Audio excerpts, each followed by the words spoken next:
जय माता दी दोस्तों, कैसे हैं आप सब। आप सभी पर माता रानी की कृपा बनी रहे। चलिए आज सुनते हैं अर्जुन की भक्ति की एक बड़ी ही अनूठी सी कहानी। जब अर्जुन की भक्ति से देवी रुक्मणी और देवी सत्यभामा भी निरुत्तर हो गईं और उन्होंने अपने सर झुका लिए, भगवान श्री कृष्ण उनके प्रेम पास में बंध गए।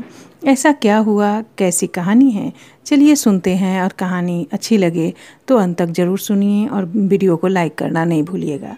जय श्री कृष्ण, राधे राधे। एक बार कैलाश के शिखर पर श्री गौरी शंकर भगवत के विषय में कुछ वार्तालाप कर रहे थे।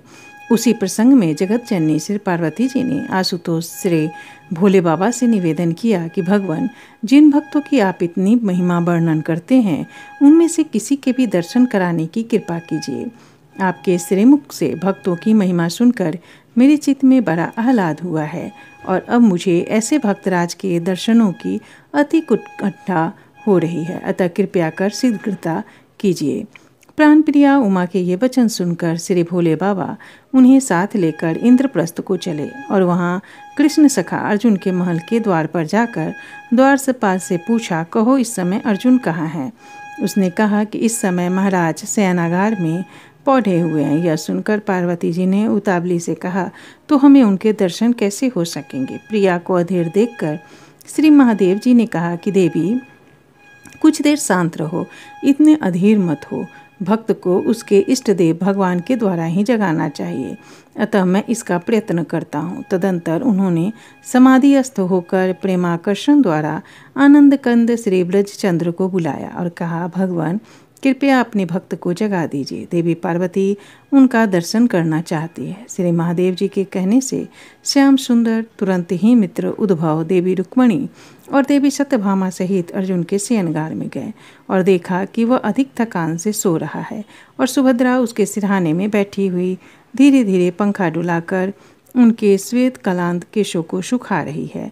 भाई कृष्ण को आया हुआ देखकर सुभद्रा हड़बड़ाकर उठ खड़ी हुई और उनकी जगह श्री सत्यभामा जी विराजमान होकर पंखा डुलाने लगी।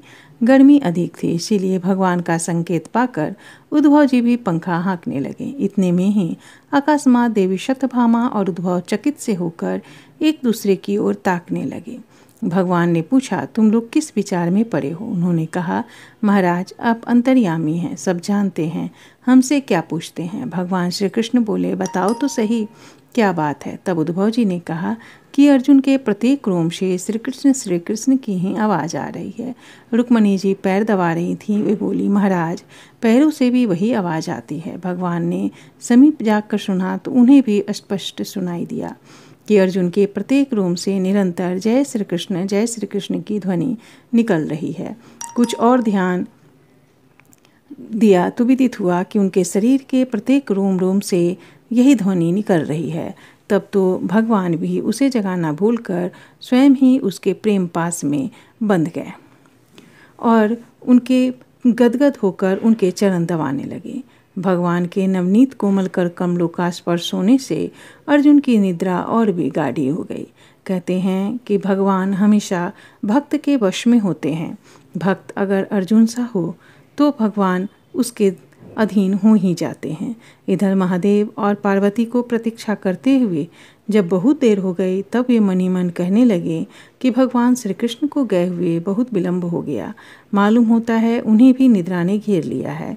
तब उन्होंने ब्रह्मा जी को बुलाकर अर्जुन को जगाने के लिए भेजा, किंतु अंतःपुर में पहुंचने पर ब्रह्मा जी भी अर्जुन के रोम रोम से श्री कृष्ण की ध्वनि सुनकर और स्वयं भगवान को अपने भक्त के पांव पलटते देखकर अपने प्रेमावेश को न रोक सके और अपने चारों मुखों से वेद स्तुति करने लगे। अब क्या था, ये भी हाथ से गए। जब ब्रह्मा जी की प्रतीक्षा में भी श्री महादेव और पार्वती को बहुत समय हो गया, तब उन्होंने देवर्षि नारद जी का आवाहन किया। अब की बार वे अर्जुन को जगाने के लिए बिना उठाकर चले, किंतु शयनागार का अद्भुत दृश्य देख सुनकर उनसे भी न रहा गया। वे भी अपनी वाणी की कुटियाँ कसकर हरि कीर्तन में तल्लीन हो गए। अब उनके कीर्तन की ध्वनि भगवान शंकर के कान में पड़ी तो उनसे भी अधिक और प्रतीक्षा न हो सकी। वे भी पार्वती जी के साथ तुरंत ही अंतःपुर में पहुंच गए। वहाँ अर्जुन के रोम रोम से जय श्री कृष्ण का मधुर नाद सुनकर और सभी विचित्र दृश्य देखकर वे भी प्रेम समुद्र के उताल में तरंगों में उछलते डूबने लगे। अंत में उनसे भी न रहा गया। उन्होंने भी अपना त्रिभुवन मोहन तांडव नृत्य आरंभ कर दिया। साथ ही पार्वती जी भी स्वर और ताल के साथ सुमधुर वाणी से हरि गुण गाने लगी। इस प्रकार यह संपूर्ण समाज प्रेम समुद्र में डूब गया। किसी को भी अपने तन मन की सुध नहीं रही। सभी प्रेमों अनुमत हो गए। भक्तराज अर्जुन के प्रेम प्रवाह ने सभी को सराबोर कर दिया। अर्जुन, तुम्हारा यह अविचल प्रेम धन्य है। जय श्री कृष्ण। राधे राधे।